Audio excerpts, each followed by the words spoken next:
Bismillahirrahmanirrahim. Assalamualaikum warahmatullahi wabarakatuh. Alhamdulillahirabbil alamin. Wassalatu wassalamu ala asrofil anbiya'i wal mursalin wa ala alihi wa sahbihi ajma'in. Amma ba'du. Selamat pagi anak-anak. Mudah-mudahan kabar kalian sehat ya hari ini. Ya, oke, tetap semangat ya walaupun kalian sering di rumah untuk saat ini. Oke, hari ini kelas 9 IPA ya, kita memasuki bab yang pertama, bukan yang pertama, yang keempat ya. Ya, ini yang baru, bab baru. Setelah terakhir kalian menjalankan ulangan harian ya. Oke. Untuk materi kali ini adalah listrik statis dan penerapannya dalam sistem syaraf ya. Jadi membahas terkait dengan listrik statis nih. Oke. Di sini ada kompetensi dasar yang harus kalian capai ya, yaitu menjelaskan konsep listrik statis dan gejalanya dalam kehidupan sehari-hari, termasuk kelistrikan pada sistem syaraf dan hewan yang mengandung listrik. Yang kedua, menyajikan hasil pengamatan tentang gejala listrik statis dalam kehidupan sehari-hari.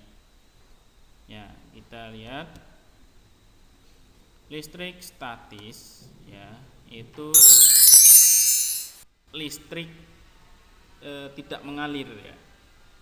Biasanya kalau ada kabel dari televisi ke stop kontak itu kan di dalam kabel ada alirannya, biasanya ada aliran listrik. Tapi kalau listrik statis itu tidak kelihatan atau tidak mengalir ya.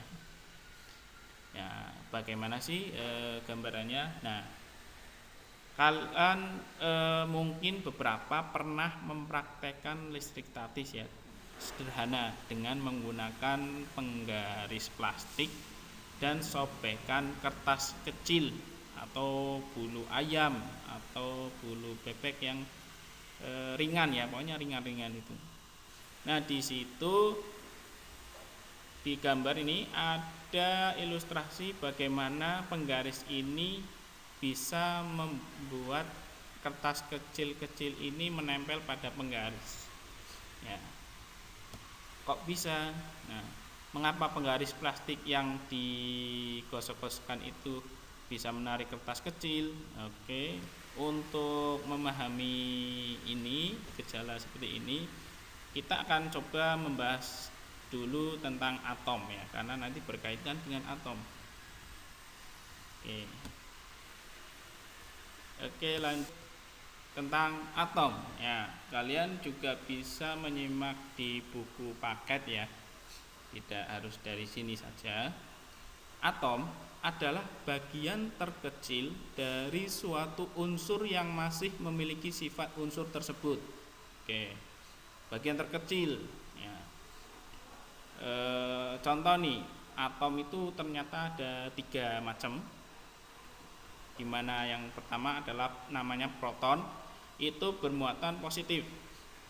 Kemudian yang kedua elektron, bermuatan negatif ya, dan neutron itu tidak bermuatan, kosong.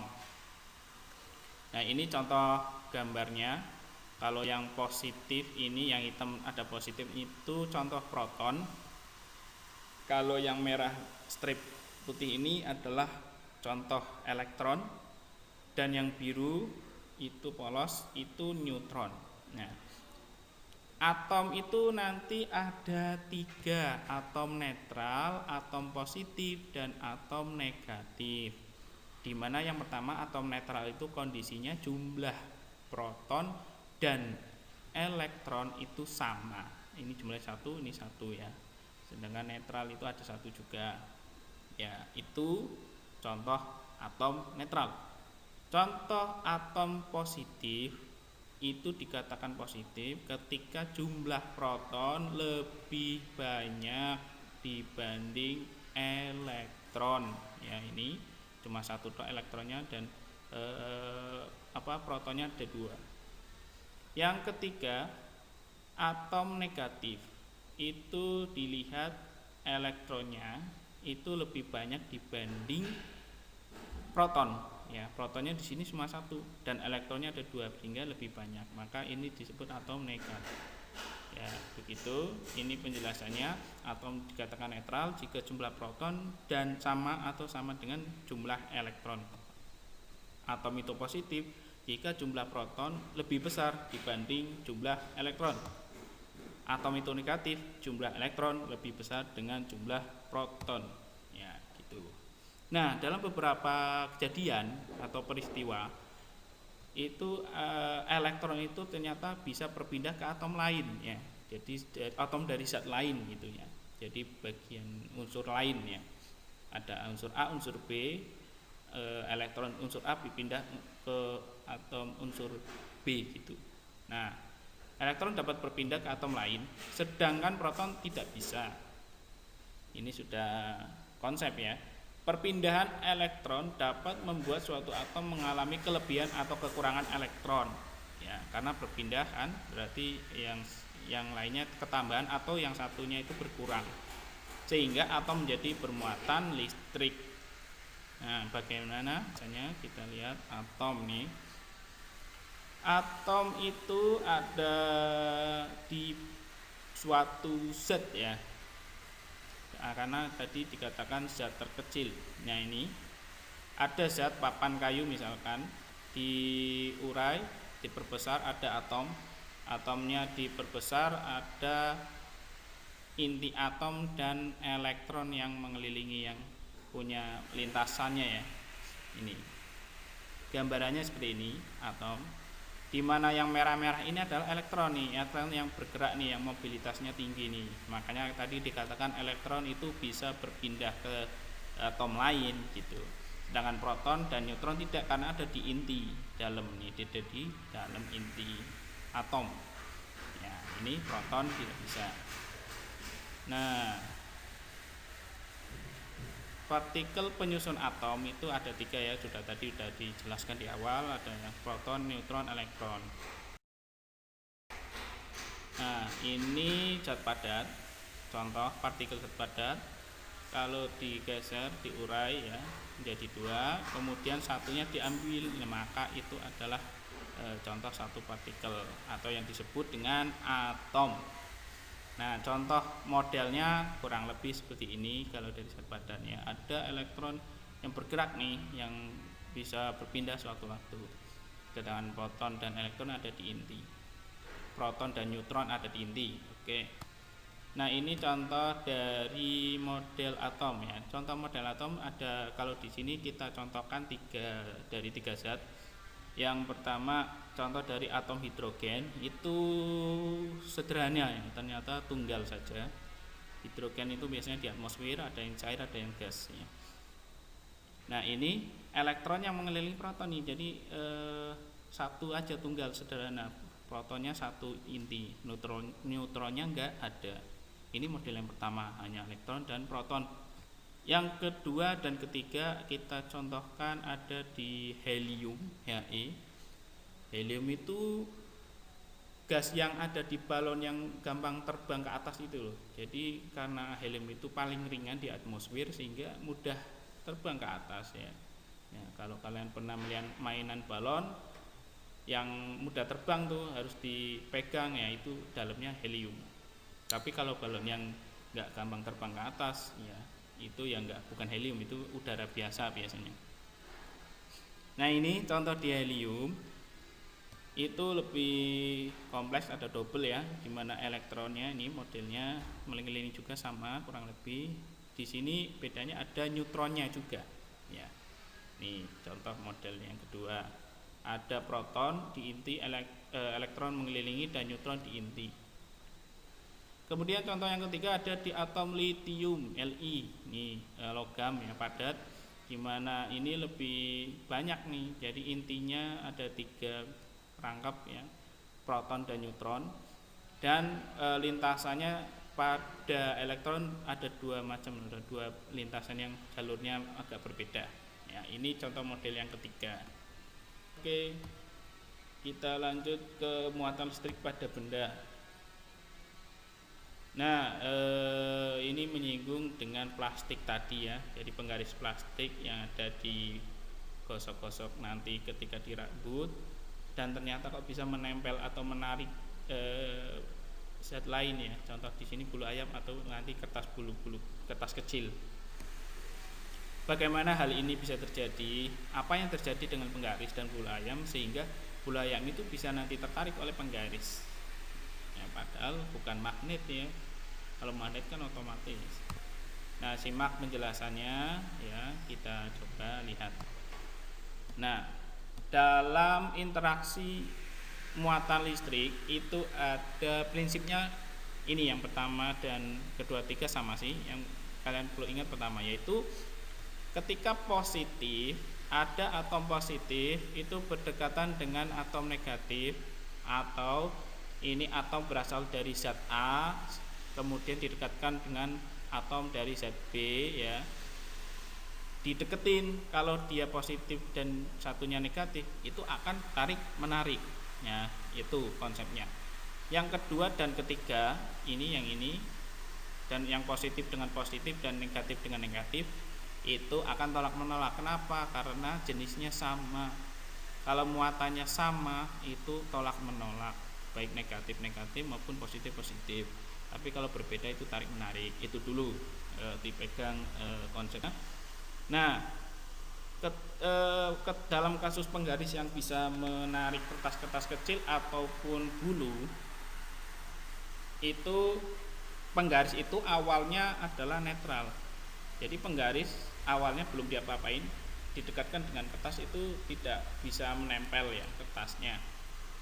Nah, maka keterangan di sini adalah sebelum kamu menggosokkan penggaris dengan rambut, muatan listrik penggaris itu sebenarnya netral karena atom penggaris itu jumlahnya sama antara proton dan elektron ya. Maka tadi di awal kan dikatakan atom itu netral ketika jumlah proton dan elektron itu sama.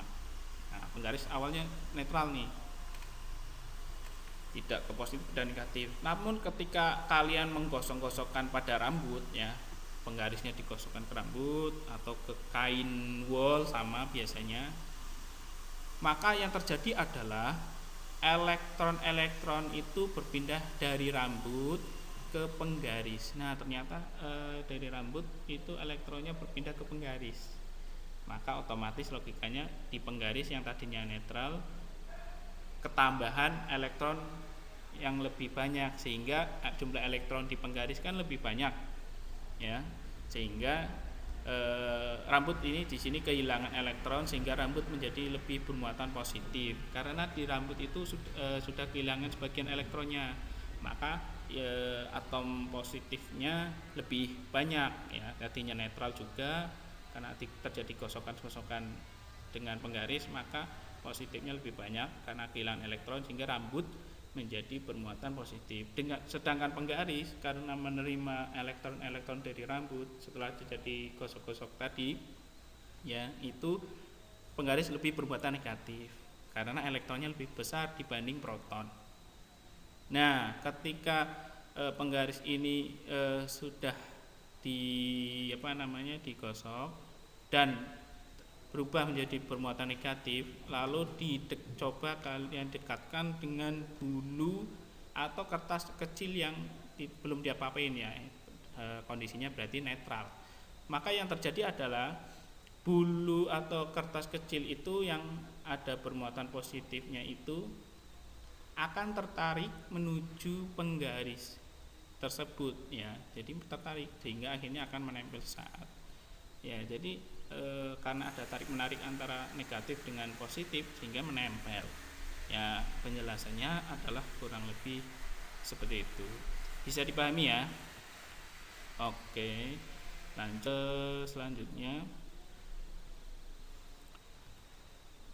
bagaimana mendapatkan muatan listrik pada plastik dan kain wol. Nah, ini contoh pada plastik dan kain wol ya. Plastiknya netral, kain wolnya netral. Kemudian kain wol digosokkan ke plastik. Yang terjadi adalah ini negatifnya lebih banyak ya dibanding kain wol. Di plastik negatifnya banyak. Maka yang terjadi plastik yang digosok dengan kain wol, maka plastik akan bermuatan listrik negatif karena elektron yang di kain wol itu tadi berpindah ke plastik. Itu contoh di plastik dan kain wol.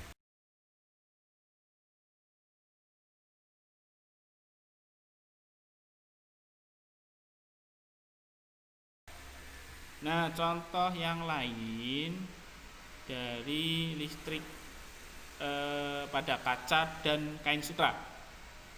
Awalnya ini ya netral, setelah kain sutra digosokkan ke kaca, ini netral kacanya, ini kain wol netral, digosokkan nih, gosok, kemudian yang terjadi adalah kebalikannya, kacanya menjadi positif, kain sutra menjadi negatif. Maka yang terjadi adalah elektron pada kaca itu sebagian besar berpindah ke kain sutra sehingga kaca menjadi positif, kain sutra menjadi negatif.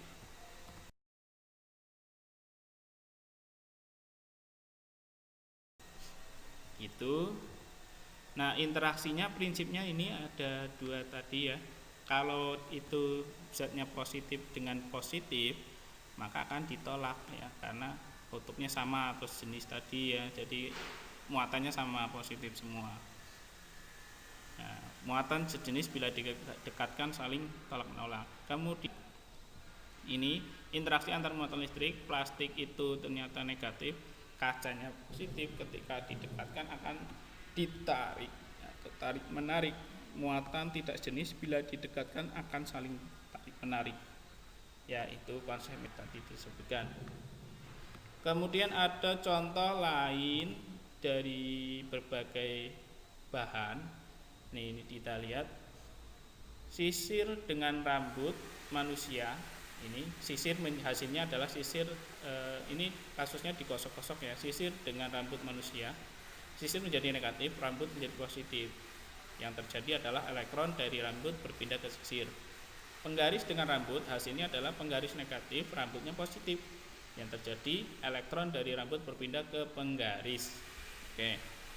Mistar plastik dengan kain wol, di mana mistar plastik itu negatif, wolnya menjadi positif karena elektron kain wol berpindah ke mistar plastik. Kemudian ebonit dengan kain wol, ebonitnya jadi negatif, wolnya menjadi positif, elektron dari wol berpindah ke ebonit. Itu prosesnya. Kemudian pada kaca dengan kain sutra itu ada agak berbeda, ini berbeda sendiri, di mana yang negatif ternyata kain sutranya. Kalau yang tadi kan rata-rata bendanya ya. Nah, ini kaca dengan kain sutra, kacanya menjadi positif dan sutranya menjadi negatif. Yang terjadi adalah elektron dari kaca berpindah ke kain sutra. Sedangkan balon dengan kain wol, di sini balon negatif, kain wol positif hasilnya. Yang terjadi adalah elektron dari wol berpindah ke balon. Ya, itu ya kalian pahami ya untuk contoh-contoh lainnya ini. Ya, ini contoh. Maksudnya adalah ketika ada atom bermuatan netral, netral itu berarti ada positif, ada negatif. Didekatkan dengan atom negatif, dekatin, yang terjadi adalah kalau atom negatif kan rata-rata semua elektronnya itu ada di seluruh sisi bagian atomnya atau bendanya, maka yang di sini berubah posisi nih, yang tadinya positif atau protonnya di atas semua, elektronnya di bawah semua, karena ada daya tarik dari elektron yang di atom lain, positifnya bergeser ke sisi yang dekat dengan elektron dari atom lain. Nah, elektron yang di sini menjauh dari sini, sisi ini kiri, dan positifnya dekat dengan sisi yang elektron. Yaitu proses yang terjadi ketika penggaris tadi didekatkan dengan potongan kertas-kertas kecil. Itu dulu yang bisa saya sampaikan untuk materi atom.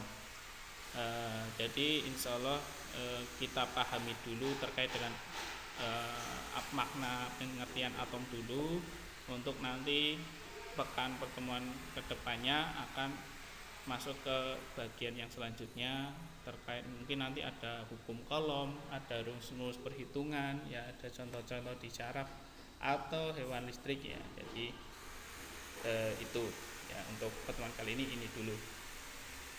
Oke, demikian yang bisa saya sampaikan. Apabila ada salah-salah kata atau terlalu cepat dalam penyampaian Ustadz, saya mohon maaf. Wabillahi taufiq wal hidayah. Wassalamualaikum warahmatullahi wabarakatuh. Subhanakallahumma wa bihamdika asyhadu an la ilaha illa anta astaghfiruka wa atubu ilaik.